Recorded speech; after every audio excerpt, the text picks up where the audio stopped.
my name is Miki Kashtan. Welcome to the Conflict Hotline.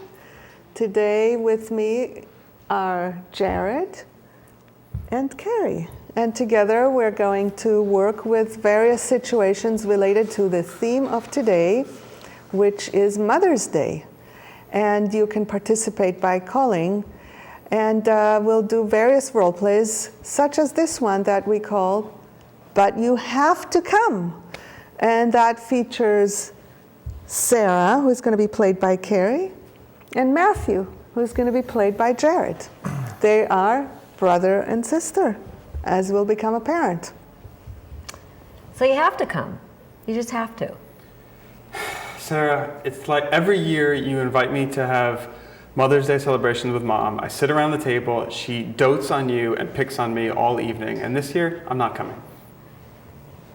I don't know how you can say that. All Mom does is sing your praises. Mom does not sing my praises. Absolutely she sings your praises. Mom sings your praises. No. Yes. No. I can't believe you even say that. And it's like, even if it were true, the point is it's Mother's Day. She needs to have us both there. Have we had a dinner with Mom for Mother's Day once in the last 15 years that didn't end in a fight? Thank you. Something like this must have happened in your life.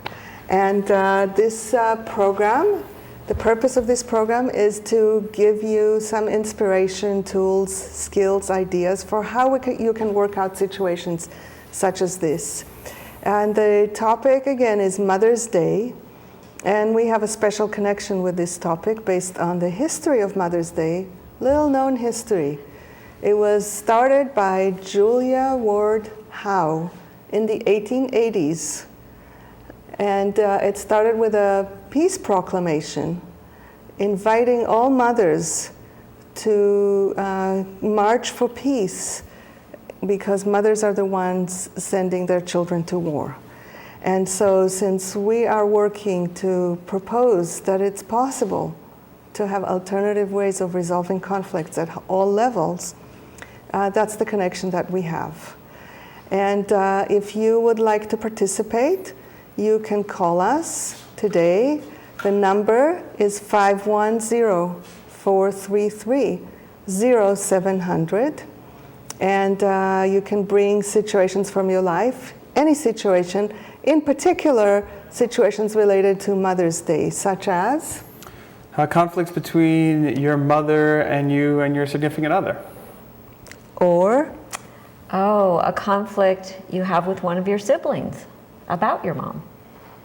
Yeah, and also any conflict that you have directly with your mother, or if you are a mother and want some support with how to relate to other people.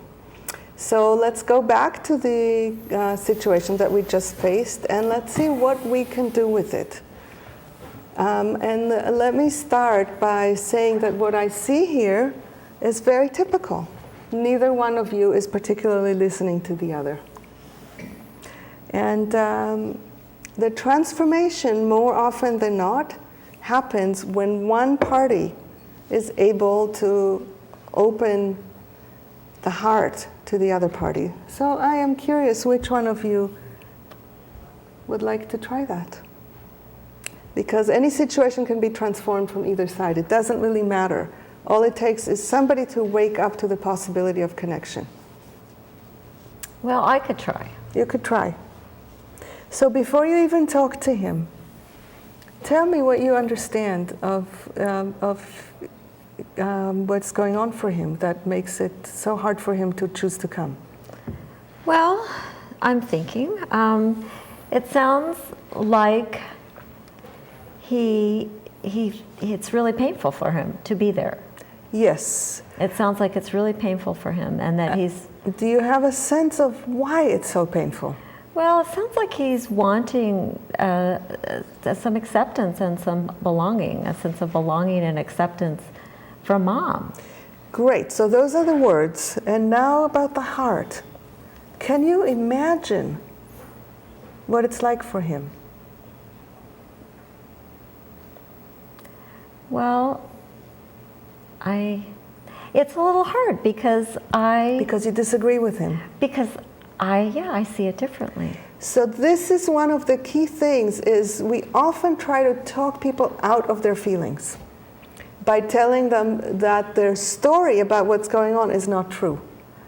And what ends up happening, because no one that I've ever met changes their mind about their experience just because somebody else has a different experience. Has that ever happened to you? If it has, I'm not remembering right now. Yeah. And so what ends up happening is the person then has the double pain. First they have the pain of the situation, then they have the pain of being all alone, having that experience when everybody else, in this case you, is thinking it's not true. So the way to open your heart is to completely let go of what is really true. It doesn't matter what is true. What it matters is, here is your brother, and he's sitting there having that experience. Can you imagine what that is like for him? Well, I'm going to try and imagine it was me sitting there. And try to imagine you're there. And it's the other way. And it's the other way around. It's the other way around. And Mom is saying all these wonderful things about him, about me, or about him, and I am... And from your perspective, picking on you. Yeah. And she is really kind of praising her to make me feel bad about who I am. It's her way of saying, and so you're not okay. You got the story. Can you imagine how painful that is? I don't think I can totally get there, but I'm getting there some. Great.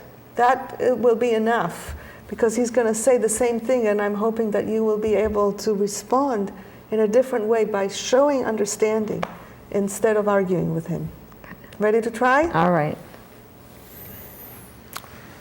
Sarah, I'm not coming to the Mother's Day dinner this year. I've really had enough of it. Last year was the final straw. I'm not going to sit around and just listen to Mom pick on me and praise you all evening.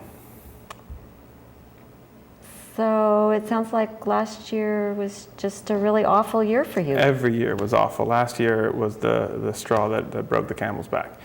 So every year was really bad, and then last year was like the topper. It was the worst. Yes. And the thought of putting yourself in that situation is just like more painful than more painful than you can even think about doing. I'm not going. So, thank you. I'm curious what it was like for you to have her respond in this way instead of arguing with you. It was nicer, the words were nicer, and I was waiting for the axe to fall. I was waiting for the butt, and then her agenda to come back at me and tell me I should come to dinner. Reminds me of something that I heard from someone once, that it's not just one time hearing the other person. It's hearing the other person and hearing the other person again and hearing again before there is that kind of relaxation. Yeah. So the last thing he said is, yep, I'm not coming. Yeah. So it sounds pretty clear to me. It sounds like you are really clear you're not coming. Yes. Yes. And so instead of reflecting what he's going to do or not going to do, hear the pain in that. So it sounds like you're just in a huge amount of pain about this, and really kind of, I don't know, I'm guessing in a way you're kind of stealing yourself because you don't want me to convince you to do something that's right. Really going to be painful for you. You. First of all, you can't convince me, and secondly, yes, I'm in a lot of pain about it, and last year was the final straw. And I'm sorry that this is about you. Like, I'm hearing your care right now. It's not about you, Sarah. It's not, I love you, you love me, we're fine. It's Mom, I don't want to deal with Mom. Tell her Happy Mother's Day for me. So I'm getting, it's like, I'm hearing that you're saying that we're okay, and you're kind of sorry that I'm sorry it's coming to this. I'm sorry, You're the advocate. Like, I'm hearing your care, I'm getting you want me there, and it's not about you, it's about Mom, and I'm done.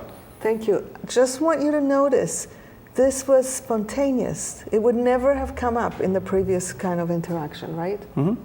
Because in the previous interaction, while she was arguing with you, she was the enemy. Right.